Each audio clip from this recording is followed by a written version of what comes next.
if you're on their bad side, your career could be over. Yeah, we better watch out. We're not owned by Disney yet, but if they wanted to buy us, Mickey's going to come after us. Watch out, bitches. Welcome to Millennial, the home of pretend adulting and real talk. I'm Andrew. I'm Laura. And I'm Pamela. And real talk, is this thing on? Did we survive the rapture? For now. For now. Oh, tantalizing. I mean, like, what time zone is the rapture happening in? Well, it's like basically Wednesday in Australia now, so I think we're safe at this point. Right. I think they're still here, down under. Yes. I did see some live TikToks tracking what was going on. For anyone who missed it, there was a prediction that the rapture was going to happen this past Saturday, and then it actually got pushed to Tuesday. I think an intern was late on some deliverables, so it got kicked. But now, the deadline has come and gone again, and we'll just have to see what the new date is. But it's always fun when the rapture is coming because everyone's like having fun with it and thinking about how crazy these people are who actually believe it's happening.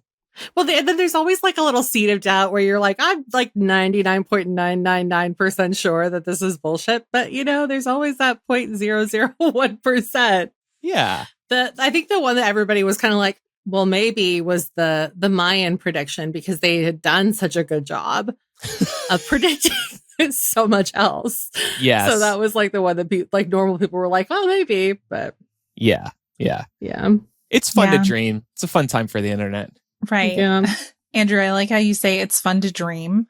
Because I think for me, like when I think about what's the 0.0001% that I'm like kind of like, about is, would it be so bad? Right. Would it be so bad if, I don't know if it's religion or if it's just the cosmos of the universe was just like, you know what? We need to reset. You're done. Y'all Reboot. are done. Y'all have fucked this up horribly. We're going to just get you out of there. I will say, just really funny timing. There was an earthquake out here yesterday. And were you like, this is it? Oh my gosh. It's true. No, because it was like, like when you were born and raised in California, you don't really get out of bed for anything like that's not over a certain amount. And it was pretty low. I think it maybe got up to 4. So it was like, okay, we're fine. Oh, there's always that like hesitancy after it stops. You're like, is this it? Like, was this like a precursor? Foreshadowing the rapture that would occur later that day or the following day. But in more serious news, we thought we would celebrate our continued existence with a special offer for anyone who isn't currently a patron. Since the rapture was supposed to happen on 9/23, we are offering a 23% discount off your first month or year subscription to our Patreon. This is real. This offer is only good now through September 30th. So unlike the rapture, do not delay. Hop on this now. Just go to patreon.com/millennial and you will see the promo link at the top. Just use the code RAPTURE at checkout and treat yourself for surviving. We also added a merch store discount for patrons. We posted that in the chats. I just wanted to do a quick panel check here. I've pasted a word into the doc and I want to see if our panel can pronounce it. Yeah, of course I can. I haven't practiced before the show. It's acetaminophen.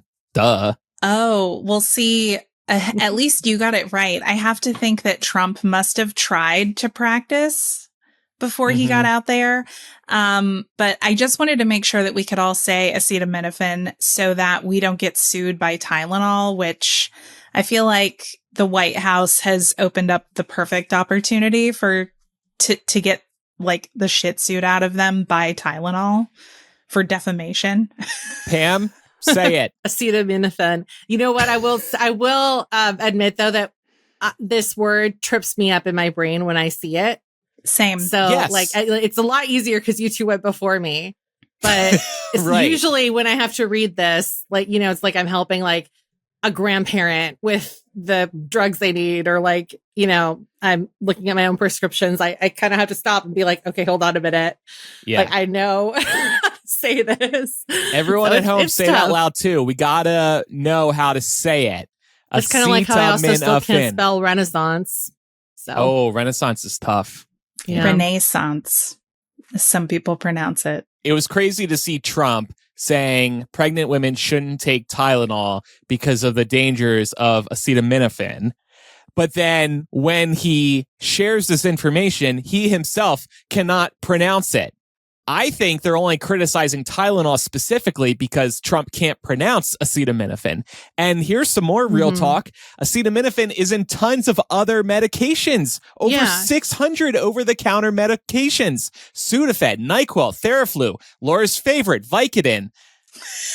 Wait, when did Vicodin become one of my favorites? I forgot you told me to not tell everybody that. So I'm sorry. I'll edit that out. I thought it was anonymous, Andrew. Honestly, and I'm sure Tylenol would appreciate being able to keep its copyright on that name because, aspirin used to be a copyrighted name. It used to be Bayer's aspirin, but aspirin became such commonplace that now they actually don't hold the copyright to aspirin anymore. So, yeah, I'm sure they're kind of pissed about that. The real kicker here is that Tylenol is, I believe, one of the only, if not the only, pain reliever that is safe for pregnant women to take. So now pregnant women are being given conflicting information by both the drug manufacturer, who is saying, hey, no, there is absolutely no credible evidence to say that there is a link between Tylenol and autism. And also their doctors, who are for the most part going to say the same thing. That's complete bullshit. But then they hear the people at the highest points in government telling them autism has been increasing. We found the solution for it. It's Tylenol. And on top of all of that, Trump soft launched this during Charlie Kirk's funeral / campaign event, because that's really what they used his memorial service for. And he literally stood up there and was like, yeah, tomorrow we're going to be announcing that, we found the cause of autism and it's going to be big. And it's just like, dude, shut the fuck up. It's a nothing burger. Yes. It's just more distraction. Now, it'll be interesting to see how Tylenol responds, if there really will be some sort of lawsuit. I see their most recent post on social media, which was just yesterday. It's a post that just simply says, #1 doctor recommended pain reliever and fever reducer brand. I was going to say, it's obviously pregnant women, they're really at the forefront of this, because if you're believing this, you're worried that taking acetaminophen, did I say it right? We've already moved on. Yeah, that's pretty good. Or Tylenol, whatever Trump says, might harm your baby, right? If you're somebody that believes everything that you hear coming out of the administration's mouth. But Tylenol is also prescribed for a lot of other people. If you have heart conditions, you should only be taking Tylenol.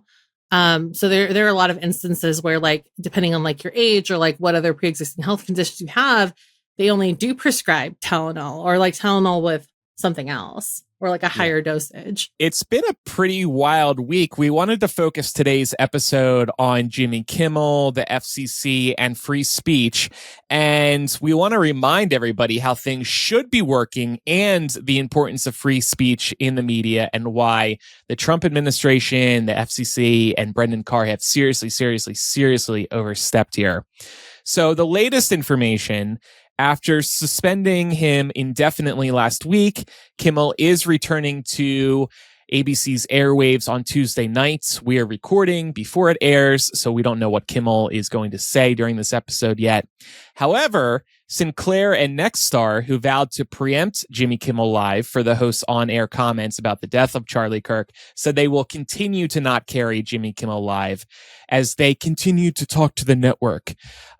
Those two companies control a little over 20% of local ABC affiliates.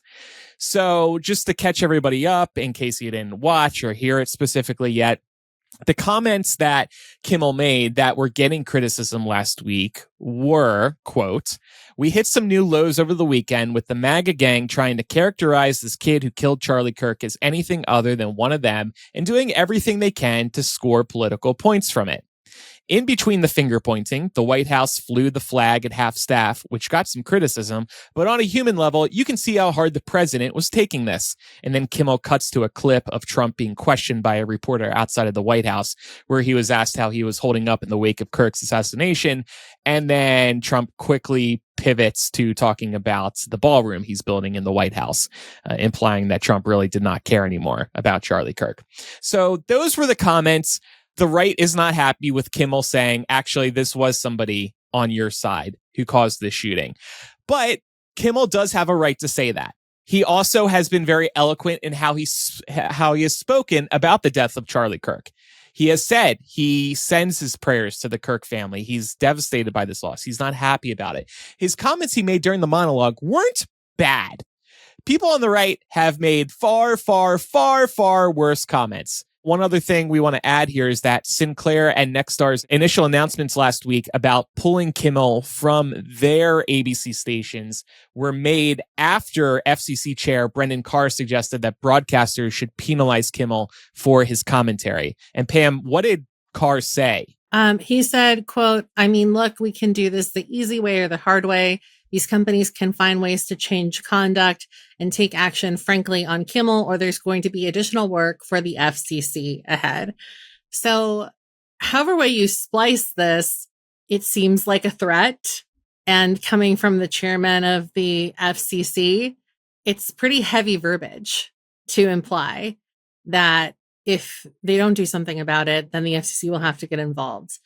And that's where things get a little murky, because a private company can regulate what you can and can't say as an employee of theirs. Sure. But the FCC cannot. Right. The FCC cannot go to a private company and tell that private company Fire this person, what their standards should be. Simply around, protected speech, your First Amendment rights. Right. Yeah, exactly. So if ABC of their own volition had decided to pull Kimmel because they felt like he was misrepresenting the company, or he had breached contract by saying any of this, then we would not have an issue. People might be mad about it, but it would technically be legal for them to do that because they're a private company. And that type of thing has happened in the past. We've seen it on CNN, MSNBC, Fox News. Some of their commentators, because they're trying to fill 24 hours a day, say things that they shouldn't, and then these people get suspended either temporarily or let go. Exactly. But what ended up happening is that after Brendan Carr said this, Nexstar and Sinclair, which are one of the two larger ABC affiliates, decided to pull Kimmel's show. And then after this, Disney decided that they were going to suspend Kimmel indefinitely. So I think that regardless of, what the Trump administration or the FCC will come out and say about this, I have not caught up on if they've released a statement yet or not. It's impossible not to assume that because of the timing, they did this specifically because of the comments that were made by Carr. The other thing to keep in mind here is that similar to what was happening when Colbert got canceled, a lot of these affiliates and also Disney themselves are in the process of trying to acquire other networks, and all of that has to go through the FCC. So Nexstar is currently in the process of trying to acquire a company called Tenga for $6.2 billion. They need the FCC's approval to do this. Sinclair is currently lobbying for FCC deregulation, and they're calling for the elimination of the national television ownership cap. Right now, it's limited to a single company's reach to no more than 39% of U.S. television households. That's ongoing. So they have a vested stake in keeping things good with the FCC. And then Disney is looking to acquire a majority stake in Fubo, which is a live TV streaming platform. And that would expand their live sports coverage and also just like entertainment in general. So that is expected to close in the fourth quarter of this year, which is kind of like the first few months of the next year. So they all have money in the game. And they all have a vested interest in keeping good with the FCC, which is where, again, things get complicated. And that is why people are saying that the FCC in Carr's comments are trying to muzzle free speech, basically. And there's no independence from Trump in Trump's government. The FCC is supposed to be an independent branch of the federal government. They're not supposed to be in cahoots with Trump. They're not supposed to be expressing a political opinion. But Carr is and does. There was a photo a few weeks ago of Carr wearing a pin of Trump's face on his chest. It's like he's just being a fanboy.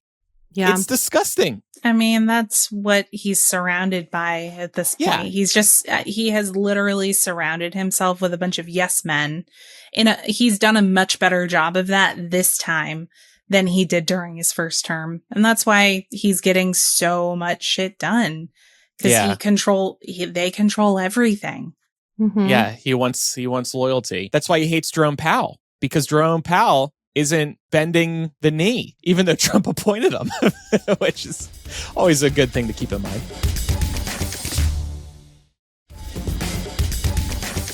So let's get into a little bit of background on how the FCC works and should work in relation to the First Amendment. This is a good little crash course for anybody who's a little bit confused, because again, things are just moving really fast in the news right now. We thought it was important for us to cover this because it does affect everybody in this country.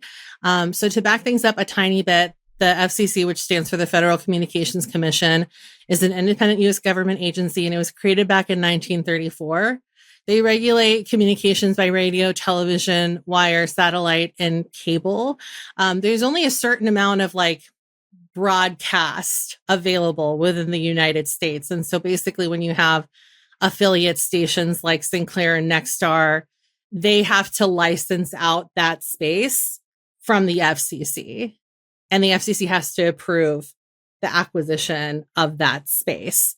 So nothing can really be on air legally unless the FCC clears it. They, as a federal agency, have to uphold the First Amendment, which includes free speech. They do have to regulate certain things like obscene, indecent, and profane content on airwaves, which is why there's a delay in award shows, for example, so they can bleep fuck or shit or bitch, whoa. All those other fun poor little words. Yeah, you can bleep all those. So just as a reminder, obscene content isn't protected by the First Amendment.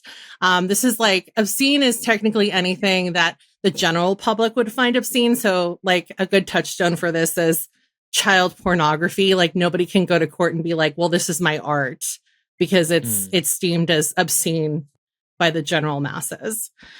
Indecent content is protected and can be broadcast, but it's restricted to late night or what they call safe harbor hours, which are the hours of 10 p.m. and 6 a.m. So that's where you get your Skinamax, for example, and all that other sexy stuff Pam's that can be on air channel. later at night. Mm-hmm. And then here's the important part. What the FCC cannot do is ban controversial opinions. So that includes political, religious, or social commentary. That's all protected. The FCC can also not regulate the truthfulness of news. That's kind of up to the public and platforms and not the government. There was a lot of talk about news distortion, which is something that Carr brought up. And I know that Trump's probably going to be vying for that because he just can't take anybody criticizing him. But the important thing to remember in relation to Kimmel and all late night hosts is that Kimmel is a comedian and they're part of the entertainment division of networks. And that doesn't apply to news distortion. That would apply to the news portion of a network. So the FCC cannot regulate the truthfulness of news. That's what they were trying to do with Kimmel. And they also can't ban controversial opinions, which is what they were trying to do with Kimmel. Got it. Which is kind of funny when you think about the things that we know exist on Fox News, for example. Exactly. And that's why they're able to say all of this stuff that isn't true, because it's protected by the First Amendment. They can apologize and move on, and they sometimes do and sometimes don't. But that's why it's a slippery slope on both sides of the aisle to try and regulate or even remove hate speech as part of what is protected by the First Amendment. It really sucks that hate speech is protected by the First Amendment, but also you don't want to set a precedent that will then screw everybody over in the long run. Like, nobody wins when rights get taken away, especially your First Amendment rights. I think something that's been simmering for a long time, too, is that the right hates that all of the late night talk show hosts, all of the comedy acts on TV are left-leaning. Kimmel, Fallon, Colbert, go back further to Letterman, Leno, they all tend to attack the right more than the left. But that's because these people are left-leaning. The Hollywood community tends to be more left-leaning. That said, these people will make fun of Biden. They'll make fun of Obama. That's comedy. They're making fun of Trump because he's currently president. If Biden were to take office again, and he won't, but they would be making fun of Biden. They still make fun of Biden. SNL still makes fun of Biden, you know? Yeah, I do think it's funny how they seem to forget. I mean, of course, my touch point, the stuff that I watch the most is going to be like The Daily Show. I've been watching The Daily Show since I was 10 or 11 years old. And I've watched that show through Democratic administrations and Republican administrations. And they're kind of equal opportunity shit talkers, especially on shows that are like geared towards political commentary. Granted, like they do have their slant, just like we have our slant here, right? But I think that people are very quick to forget that where the money is around political commentary is taking jabs at whoever's in power. Yeah. That's just how it goes. A good example of that on the other side is like, the Colbert Report. It was satire, right? But the idea was it was satire with a tongue-in-cheek right-leaning slant. Yeah. Because Colbert was playing a character, so... He was Bill O'Reilly. That's basically what he was doing. Did you see Colbert brought back that character? Yeah. That was wonderful. I loved it. He brought back the word. And maybe he'll do it again once he's off The Late Show on CBS. Yeah. We have him till like May, right? Yeah, which is he great. He doesn't give a shit anymore, which is he fantastic. Yeah. He's going to spend the next however many months that is, making fun of his current employer and the Trump administration. We see him still doing it. He's not resisting. Yeah. And I fully expect Kimmel to make no changes to how he makes fun of the president and everybody else once he's back tonight. I think he's going to have to at this point. I mean, like, I think that like something that is getting lost in translation here is like, it's not about the fact that like America loves Jimmy Kimmel. I wouldn't say he's like the most popular late night host. Right. In America, it's literally so much bigger than that. It's about what the pulling of his show represents in the grand scheme of things, which is free speech and government interference. Sorry, to be clear, you think he's not going to change anything or is? Well, I don't know. I mean, like, I think that I don't think he can afford to, because if he decides to completely change the way that he comes down on politicians, then people are just going to think that he's bending the knee.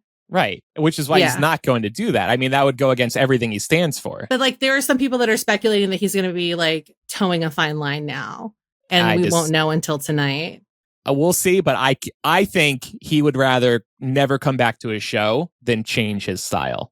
Yeah, I would hope so. He can go have a successful career on Substack, YouTube without ABC. I don't see him coming in and backing down. I hope he doesn't, because quite frankly, it's like really fucking gross that these big companies, these media conglomerates, these tech companies, they all have the resources to push back on this shit, but they're choosing not to because of money. Because of being allowed to have their mergers. And even tech companies have skin in the game. I mean, you're talking about like broadcast licenses and stuff like that. The tech would love to get in there, and they could if the licenses get revoked from Nexstar and Sinclair or the like. That's why they're going to stay real quiet about this and see how it all pans out. We also wanted to talk about like what is the trickle down effect for independent creators like us. And obviously we're not bringing the news to anyone. We're just here commentating on it, right? Like I think we've said this plenty of times before, but like don't come to us to get the news. Like we should not be anyone's primary news source. We're commentary. And I mean like granted, I think we have some pretty good opinions, but we do bring some news for people. Like I reported earlier today that you love Vicodin. That's that was true. Some news. Oh, that is breaking news. Oh, were you also going to report the results of getting Botox in your butthole? Because I know that was you brought that up. something we talked about. It's been plaguing my mind because we haven't gotten an update. Update is starting today. I should start seeing some real changes. I'm starting to see some changes right now. But you can still move your eyebrows. Yeah, well, I hope I can continue to. At least the eyebrows. Anyway. All of that is to say, like, when you have large corporations like Disney, ABC, rolling over so easily in the face of very clear violations of the First Amendment, that's going to have a trickle-down effect to all of us. I mean, all of us sitting at home on our couches getting information from cable news, if we read newspapers, you know, even via social media, where a lot of independent creators do report on breaking news and things. It can even affect podcasters like us who are like, we're indie creators and we don't even talk about the news all the time. But first and foremost, we do rely on accurate news sources in order to have nuanced discussions here on the show. And if we're living in a world where we can't count on once reliable news sources because they've been chilled by the FCC because they're too afraid to actually do their job, that's going to have an impact on us doing our job here. The decrease in reliable news sources is already happening in a different way, in that the modern web, and by that I mean social media, Google with their answers right on the search result pages, or ChatGPT, the modern web is killing journalistic institutions because people are not paying for news like they once did. So news outlets and journalists are having a harder time making money, meaning less news reporting is going on. And that's another example of a real-time trickle-down effect that's going on. So support a journalist or a trusted news outlet if you can, because they are in dire straits and could really use your support. I mean, Pam, you and I especially might be seeing this in our social media feeds. We follow journalists. And we see people getting laid off all the time in journalism. News outlets are shutting down. Yeah. It's scary. It definitely is. Another way that this can impact creators like us and even like more medium to large size independent creators is just the sheer amount of overwhelm that comes as a result of all of this. So like I said earlier, Disney has the money and the resources to fight this bullshit. And they have the legal standing and the legal precedent to stand on. Like they could go toe to toe in court over this stuff and they could fight it.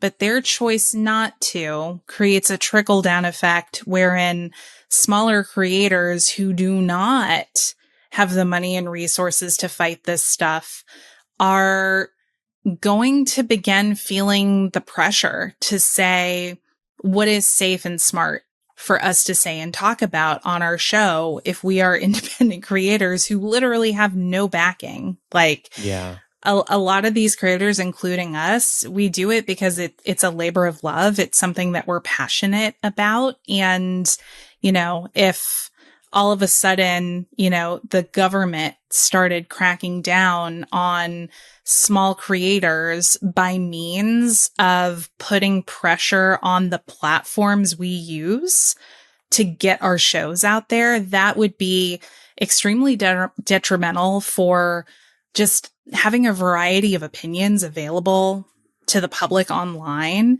but also for these small creators that bust their asses to create this content, and it can be content that's entertainment based too. It doesn't even have to be news commentary based. It's just, if we are living in a world where the administration is saying, hey, you know what? Your network just can't feature content that we perceive to be influenced by DEI. That's going to suddenly affect a lot of creative content that we all take for granted online every day. Yeah. And we're already seeing Google and Apple's CEO kiss the ring. Yes, Mr. Trump, here is a new trophy for you, and you do not have a small penis. When Trump starts knocking about the podcasts that Apple Podcasts is hosting or the videos that Google's YouTube is hosting, what is Google, what is YouTube going to do? We see nothing but bending the knee. And if Disney can't grow a backbone, if Bob Iger can't keep a backbone against Trump, who is safe? Right. Yeah. No, and I'm glad you brought that up about Apple and Google, because it's like, we saw a number of CEOs at the inauguration, but the Apple and Google CEOs were there. Both companies made $1 million donations to the presidential inauguration fund. They immediately made changes, like Google removed a bunch of holidays from its calendar. Apple renamed the Gulf of Mexico to the Gulf of America in Apple Maps. Google did the same thing. Too? Okay. Yeah, they both did. It's just like, and again, they did not have to do that. But it's just appeasement. It's just to make the toddler in the White House happy so that they can print more money. That is what our First Amendment rights are worth to them. And just a friendly reminder of other tech CEOs who were there. Elon Musk of Tesla, obviously. Jeff Bezos, Amazon. We mentioned Google and Apple. Sam Altman, the CEO of OpenAI, the CEO of TikTok was there. CEO of Uber were there. So all major companies we all use in our day-to-day lives, they are kissing the ring. Mark Zuckerberg was there too, of course, CEO of Meta. They're all ready to do whatever Trump wants. And he can never have enough. He can never have enough. We've seen this already, where ABC maybe makes a concession or settles a lawsuit with the Trump administration, and that's not enough for Trump and his team. They just want more and more and more. They're never going to be satisfied. And that's when these companies have to step in and say, F off. We are not going to give you an inch, like Colbert said last week, because otherwise he's going to want a mile. It's never going to end. And I can't believe these companies haven't seen that already and aren't putting their foot down. So speaking of people putting their feet down, it was heartwarming to see how people were protesting. First and foremost, a lot of people were canceling their Disney Plus subscriptions. Were either of you tempted to do this? Oh, absolutely. Yeah. Yeah, I was, okay, so I will admit I did do it. And then in the comment box, I said in all caps, fuck you for firing Jimmy Kimmel. And then I texted Pat that I did it, and he was like, I didn't approve that. I was like, oh. So we did reinstate it. But it worked out because an hour after I canceled, Disney was like, we're unsuspending Kimmel, who will be back tomorrow. So I feel like my message in the comment box was the straw that broke the camel's back. But a lot of people were canceling their Disney Plus subscriptions, and that's great to see. I'm a longtime listener of Howard Stern. He actually canceled his Disney Plus subscription too, which I thought was a pretty cool move for a billionaire like him to do. A lot of people probably don't know he and Jimmy Kimmel are actually really close friends. They've been on each other's shows a ton of times. Yeah. And Howard obviously has been through the ringer when it comes to being censored. So he felt really strongly about this. And this whole ordeal made me just tempted to get this content by other means. Why am I handing over $30 a month for this Disney Plus bundle that includes Disney, Hulu, and HBO Max? F all these CEOs. I'll just go acquire this content other ways. I don't even use Disney Plus that often. Right now, I'm watching Only Murders in the Building via Hulu, and it's a great show. But I don't need to pay $30 a month for this. And I think a lot of people are feeling that way. Yeah, it is so interesting because we have, and I think we've talked about it on this show, there is kind of a trend, I think especially for younger people, towards moving back to physical media. and not relying on streaming services that you have to pay for monthly. And it'll be interesting to see how this affects that, because there is, I think, an overall like cultural consciousness at this point that, oh shoot, like if my entire catalog of things that I like to watch is all digital and I don't own it, they can take that away from me whenever they want.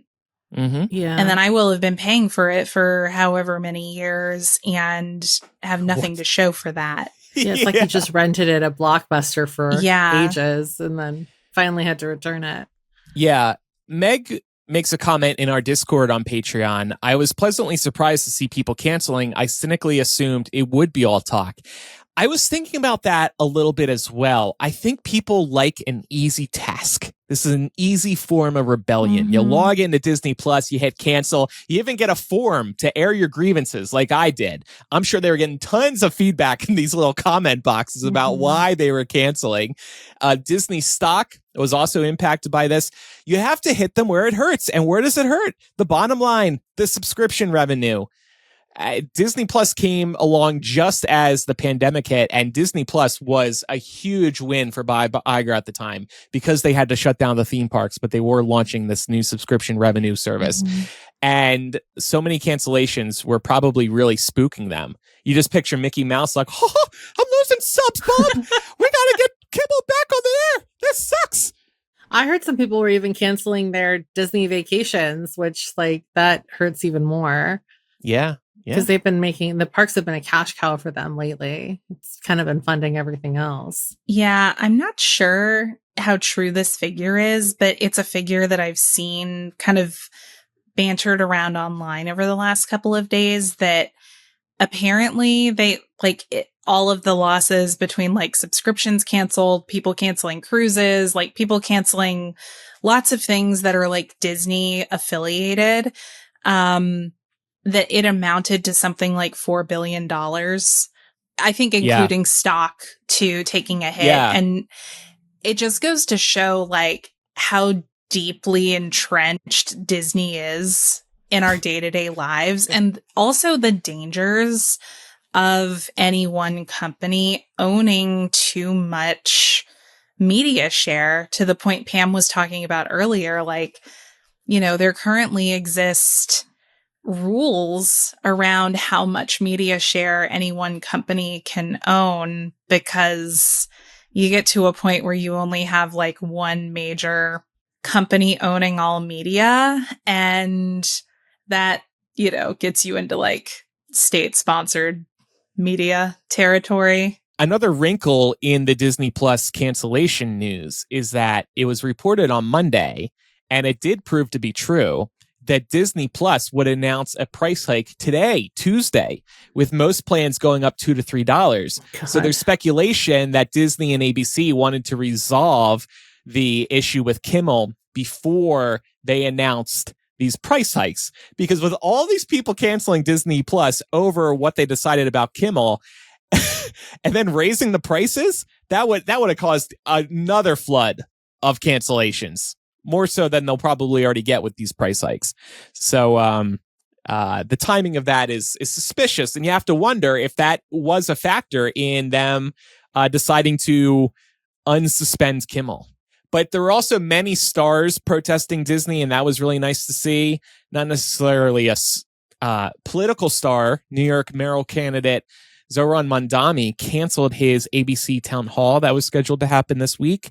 Tatiana Maslany, who you might know from Orphan Black and Disney's She-Hulk, called for a Disney Plus protest. On Sunday, Sarah McLachlan, Jewel, and more musicians who were scheduled to perform at a premiere for a ABC and Hulu news doc all pulled out of the red carpets. Damon Lindelof, the creator of ABC's Lost, said he wouldn't work with Disney or ABC again until Kimmel was reinstated. And Josh Gad, who plays Olaf, was also openly criticizing the decision. So a lot of different criticism from people who work with Disney. That was refreshing to see, because to Laura's point, Disney controls a lot of media. If you're on their bad side, your career could be over. Yeah, we better watch out. We're not owned by Disney yet, but if they wanted to buy us, Mickey's going to come after us. Depends on. Watch out, bitches. Depends on how much of that sweet Mickey Mouse money is offered. They would probably just buy us to shut us down. Yeah. Get ready for more of that. Trump would want that. Yeah. So to end this chat on a lighter note, did you all see this Dutch comedy show that made fun of this news by recreating Disney's animated classics? I did, and I promise I saw it days ago, so I did not cheat. I did write. Click this link. Yeah, I did write. Don't watch it if you haven't. This is so funny. This brought me a much needed laugh. I don't know how it's going to play without the visuals. Maybe I'll do a little bit of narrating. Our nation is changing. In order to ensure the continued provision of high-quality works to our audience, the Walt Disney Company acknowledges the necessity of adapting our content. We bring you a whole new Disney. Hakuna Matata. There are new stories to be told. Oh, Belle, you're so hot. If you weren't my daughter, I'd probably be dating you. I can show you the world. Ice comes for Aladdin and Jasmine. Oh, no. We don't talk about Jeffrey. This is the most amazing one. We don't talk about Jeffrey. New sequels to timeless classics. Lock her up! Inside Out. Okay, now I'm gonna grab you by the pussy. Where is your pussy? Little Mermaid. Voice needs to be heard. Bambi, trans women are women. Bambi's mom gets killed for saying that. You are made out of snow, right? Yes. So that means climate change isn't real. Making our company great again with brand new adventures. I'm gonna go suck Donald Trump's dick. Brendan Carr, Pixar's Cars. It's a small world after all. Oh, so Incredible. funny. That was good. Watch the video for yourselves if you need visuals on that, but really well done. Any closing thoughts today? Make sure you're fighting to keep your rights when stuff like this happens, because it's important. And I think that this really proves that when enough people speak out, decisions can get reversed. Yeah. I think it's kind of hard sometimes to keep the faith or keep optimistic when protesting often takes longer than it did this time to work.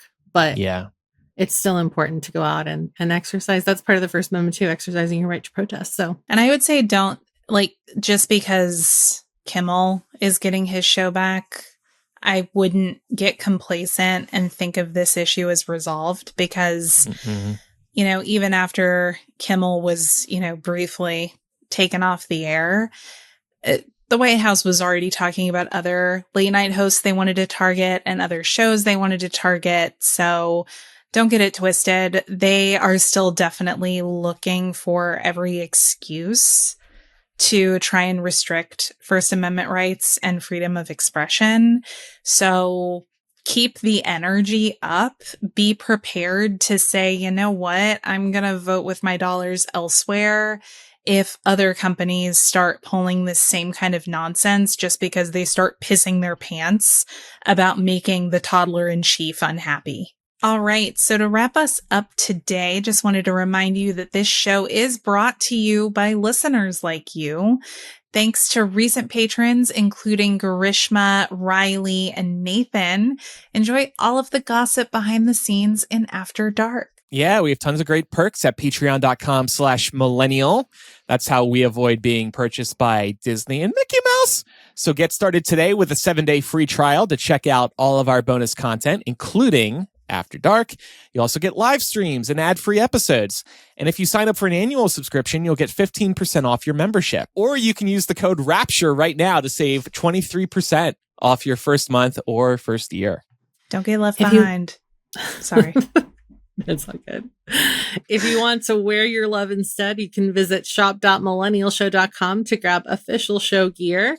We'd also appreciate it if you told a fellow millennial about the show, and make sure you're following us in your favorite podcast app as well.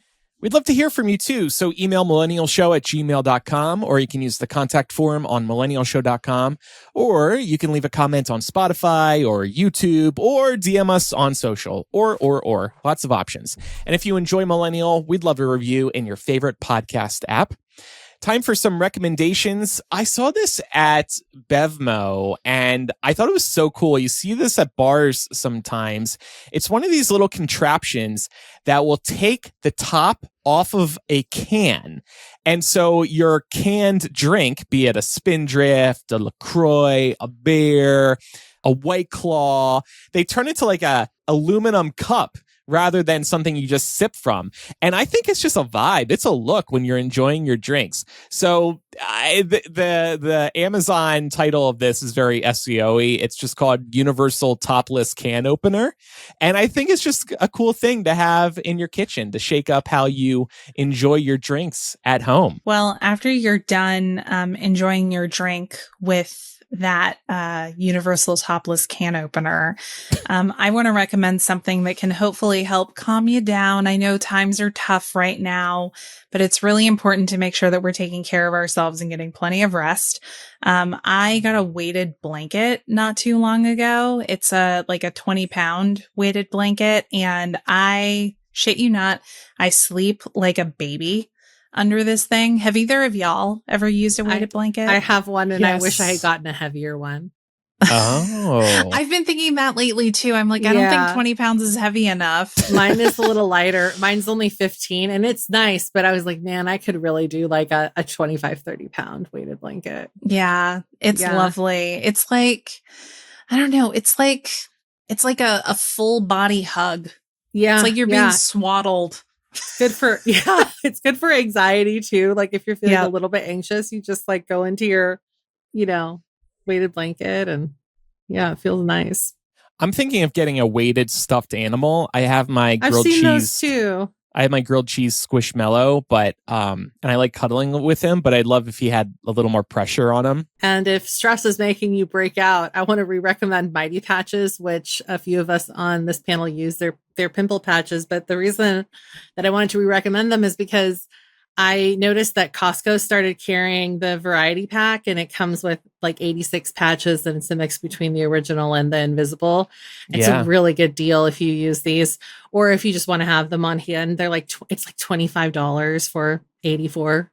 Yeah. So I remember I texted really you good deal. a few months ago about them being at Costco, and you ignored me, but I'm actually wearing, my gosh. Yeah. But I'm actually wearing 2 patches right now. They're in the invisible ones. You can't even see them. Yeah. I have one on the side of my, and you can't see it. Oh, the truth is revealed. We're wearing acne patches while podcasting. Yes. We're not cool like Gen Z. We don't wear like the star ones, No, I don't want to. Great rec. Great product. Well, thanks everyone for listening. After Dark starts in a moment for patrons and Apple Podcast subscribers. I'm Andrew. I'm Laura. And I'm Pamela. Bye, everyone. Bye.